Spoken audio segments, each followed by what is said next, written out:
In this video, we will show you how to replace the locking portion of your Nemesis Ultra wheel lock. Using a 3mm hex key, loosen the grub screw.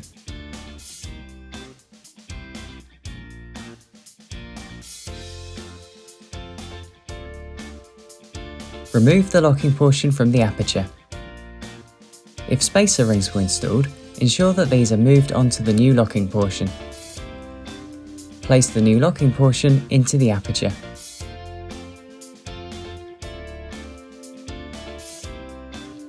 Tighten the grub screw with a 3mm hex key. Check that the locking portion is in the right position. The Nemesis Ultra wheel lock is now ready to be used.